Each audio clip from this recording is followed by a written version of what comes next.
खंड 2 प्रतिलेखन संख्या 25।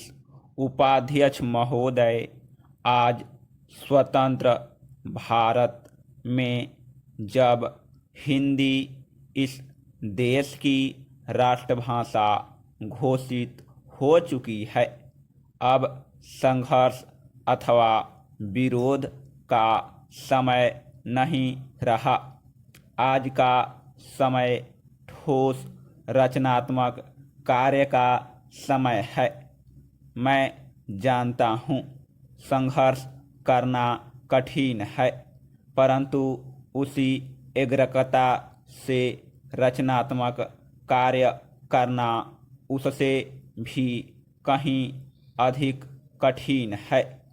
यह भी स्पष्ट है कि संघर्ष के बाद यदि रचनात्मक कार्य नहीं होता तो संघर्ष की उपादेयता ही लुप्त हो जाती है और जो सफलता प्राप्त की गई हो उसकी सार्थकता संकट में पड़ जाती है। इसलिए रचनात्मक कार्य के समय को वास्तविक परीक्षा का समय माना जाता है, जिसमें उन सभी सिद्धांतों, उद्देश्यों और आदर्शों की पूरी परख होती है जिनका सहारा लेकर संघर्ष को जीवित रखा गया हो। हिंदी के हितैषियों और साहित्य सेवियों के लिए अब यही समय है। मैं कह सकता हूँ कि शायद पहले कभी उन पर इतना गंभीर दायित्व नहीं आया था जितना कि अब हिंदी के राष्ट्रभाषा बनने से आया है। समस्त राष्ट्र ने सर्वसम्मति से हिंदी भाषा का जो मान किया है और हमारे संविधान ने उसे जो स्थान दिया है वह हम सब के लिए एक सद्भावनापूर्ण चुनौती के समान है।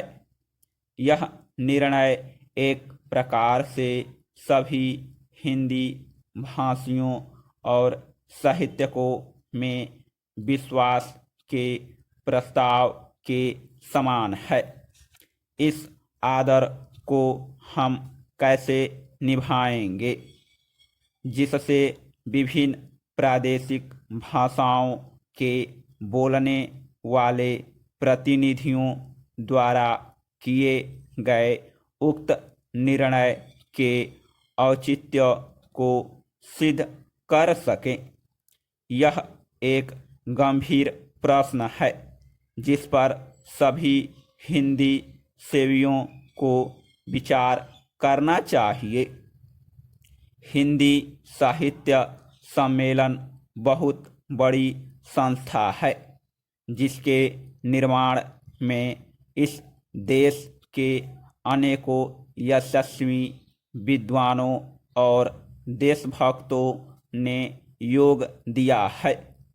मैं समझता हूँ कि यद्यपि सम्मेलन की स्थापना हिंदी के प्रचारार्थ हुई थी, इसे हिंदी भाषी क्षेत्रों में प्रादेशिक भाषाओं के प्रचार का कार्य भी अपने हाथ में लेना चाहिए। इससे एक और हिंदी और दूसरी भाषाओं में पारस्परिक आदान प्रदान बढ़ेगा और दूसरी ओर सम्मेलन का आधार भी अधिक व्यापक हो जाएगा। मेरे विचार से यह कार्य राष्ट्रीय साहित्य, हिंदी भाषा और हिंदी साहित्य सम्मेलन तीनों के हित की दृष्टि से उचित होगा। बिहार हिंदी साहित्य सम्मेलन ने जिसके रजत जयंती समारोह के उद्घाटन के लिए आपने मुझे आमंत्रित करने की कृपा की है। 25 वर्षों से भी अधिक समय पूर्व सार्वजनिक कार्यक्षेत्र में पदार्पण किया था।